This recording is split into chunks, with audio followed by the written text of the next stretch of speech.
Hello everybody, my name is Davis and welcome back to another video, and today we're here for another severe weather breakdown. So let's go ahead and get right into it, starting off with the SPC outlook for today, where we have no marginal risks of severe weather today, but we did have one earlier in extreme southern Texas. So extreme southern Texas, look out, you could see some strong to potentially some very isolated severe storms for the rest of the night. Now moving on to tomorrow here, we do not have any marginal risks of severe weather, and then moving on to Saturday, we do not have any marginal risks of severe weather either. So we are good to go. We don't have any severe weather coming in terms of regular storms, but hurricanes are a different story. So we've got Tropical Storm Philippe here that's currently a 50-mile-per-hour storm, but we're going to break that down more later. We have this disturbance here that has a 30% chance to form the next 7 days, and we need to be watching this because this could head in any direction. We really don't know as of right now, and usually waves off the coast of Africa are going to be ones that you're going to want to watch anyway if you're in the United States, because those are usually the ones that impact the United States here. Eastern Pacific, we have Tropical Storm Lydia. That is not going to affect anybody, most likely. Maybe take a turn and go back for Western Mexico, but as of right now, we're really not sure. It will turn into a low-end hurricane at some point, but overall, it's not going to be too bad. We have this disturbance that has a 10% chance to form the next 7 days and a 10% chance to form the next 48 hours, but that's definitely not going to affect anybody, so we don't need to worry about that. But then we have this disturbance that has an 80% chance to form the next 7 days and a 40% chance to form the next 48 hours, and we need to be watching this. I don't think that it's going to hit California, since California only gets tropical storm / hurricane about once every 70 years, and we just had one this year, but it is kind of pointing in that direction, but I don't think it's going to go that way. I think it's going to go more out west to sea here. Central Pacific, nothing new, so let's go ahead and move on to the track for Philippe here. Currently, Philippe is a 50-mile-per-hour storm. At the 4 p.m. update that will be out by the time this video goes up, it'll still most likely be a 50-mile-per-hour storm here. It's going to continue to head to the north, most likely impact Bermuda in one way or another. At this point, it will be about a 50-mile-per-hour storm still, so Bermuda, look out for a moderate tropical storm impact here. You could even get in the cone of uncertainty once again, as you have been previously to this update, so we need to really be watching out in Bermuda. You could see the worst of Tropical Storm Philippe here, and it will be a 50-mile-per-hour storm, so we need to be looking out for that. Now, Philippe will continue to head off to the north here until eventually it makes landfall somewhere on the border of Atlantic Canada and Maine here. Now, it's hard to tell how strong it will be when it makes landfall because it's kind of right in between the two updates, but it's most likely going to be about 60, maybe 55 miles per hour here, and it's most likely going to make landfall somewhere in the Nova Scotia, New Brunswick, Maine region here. So all these areas need to be watching out, but if you're anywhere within probably 100 or 200 miles of this thing, you also need to be looking out, because even if you're not in this cone, that doesn't mean you're not going to see this. That just means you're not going to feel the eye of the tropical storm. So we still need to be watching even outside this area, and then it will reach a little bit of Quebec here most likely, and it may even continue after that. Now, moving on to the Climate Prediction Center here, let's go ahead and go to the 6 to 10 day temperature outlook. This is for October 11th to October 15th. We still have our heat dome sitting here in the northwest, and it's mostly in Montana right now. In the red, that's going to be a 60 to 70% chance to see above average temperatures.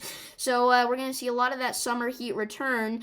But here for the Ohio Valley, it's a different story as we see a cold blast move through this region. And the darkest color of blue there, that's going to be a 40 to 50% chance to see below average temperatures here. So that's going to extend over portions of the Ohio Valley. And then we have above average temperatures likely for portions of southern Florida and northern Maine.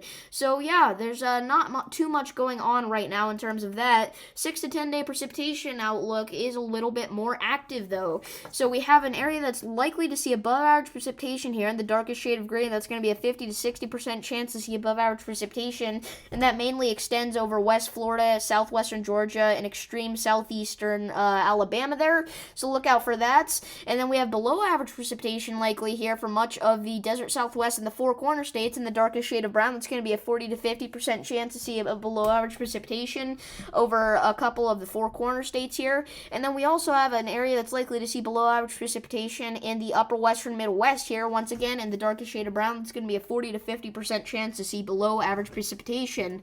So let's go ahead and move on to the 8 to 14 day outlooks, which are actually a little bit more interesting here. At this point, our heat dome will strengthen up to the point where we're going to have a 70 to 80% chance to see above average temperatures here in north central Montana from October 13th to the 19th. So the summer heat's most likely not going to go away in this region, but it's cold up here all the time no matter what season it is. So I'm sure this won't make too much of a difference to you guys.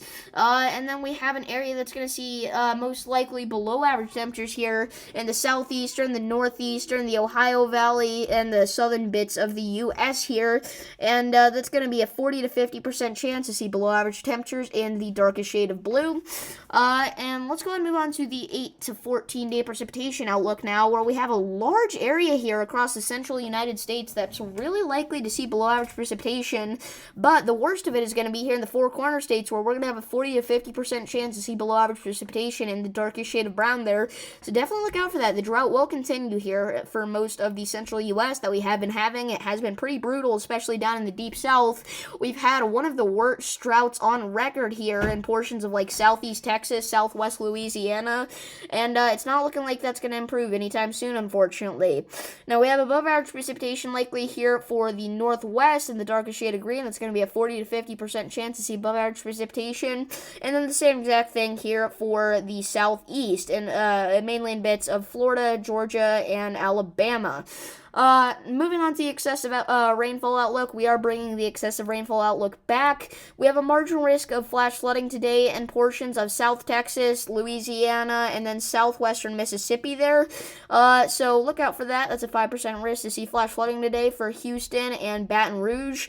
If we go on to tomorrow here, we have a marginal risk of severe weather or flash flooding in extreme southern Texas here. That's going to include Brownsville. But once we go up to the northeast here, we have another 5% risk to see flash flooding tomorrow in portions of the Ohio Valley and the New England states. So look out for that.